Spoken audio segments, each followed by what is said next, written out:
Hello friends, welcome back to my channel. આજે આપણે બનાવી જઈ રહ્યા છીએ બેસનના લડ્ડુ.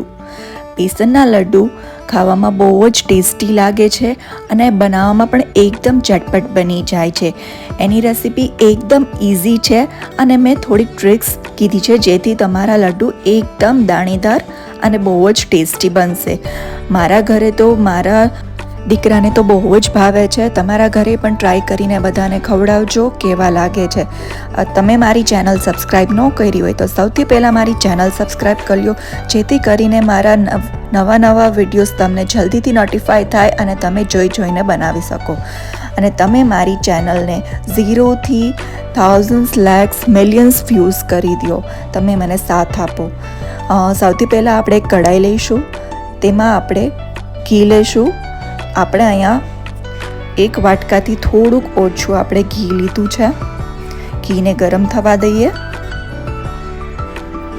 ઘી ગરમ થઈ જાય પછી આપણે અહીંયા ચણાનો લોટ લીધો છે.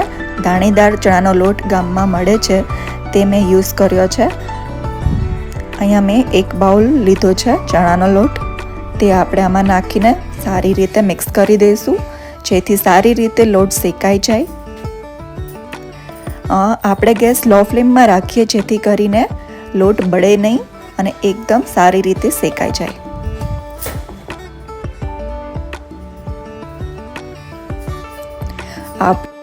ચલાવતા રહેવાનું છે જેથી કરીને ચીપકે નહીં અને સારી રીતે શેકાઈ જાય.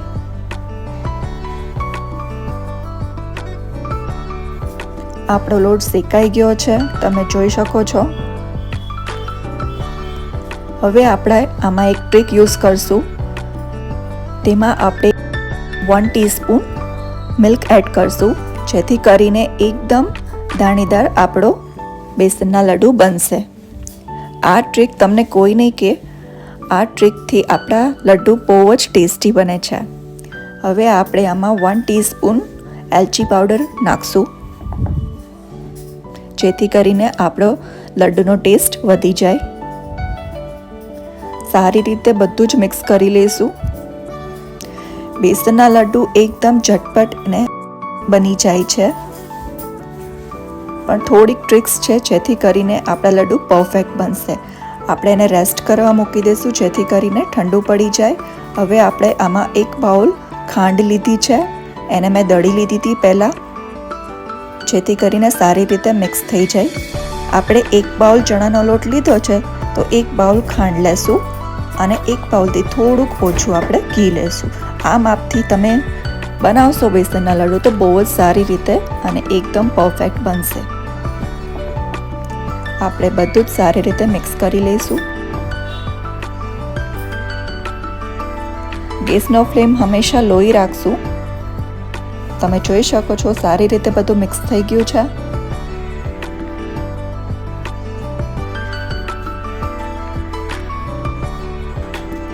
આપણે ઠંડુ કરવા મૂકી દઈશું.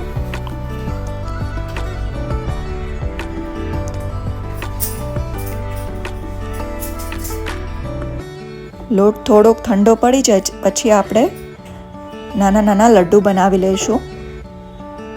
આવી રીતે થોડુંક પ્રેસ કરીને આપણે બનાવશું લડ્ડુ જેથી કરીને સારી રીતે ફોર્મ થઈ જાય. તમે જોઈ શકો છો કેવા સરસ આપણા બેસનના લડ્ડુ તૈયાર થયા છે. હંમેશા લડ્ડુ બનાવતી વખતે થોડુંક પ્રેસ કરવાનું જેથી કરીને સારી રીતે બધું મિક્સ થઈ જાય.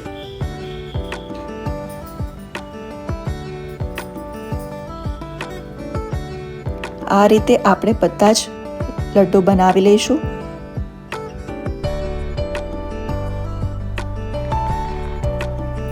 આપણે બધા જ લડ્ડુ બનાવી લીધા છે. તમને આ મારી રેસીપી કેવી લાગી મને કમેન્ટ કરીને જરૂરથી કહેજો અને તમે ટ્રાય કરજો અને મને કમેન્ટ કરજો કે તમારી રેસીપી કેવી બની અને બધાને ઘરે કેવી લાગી.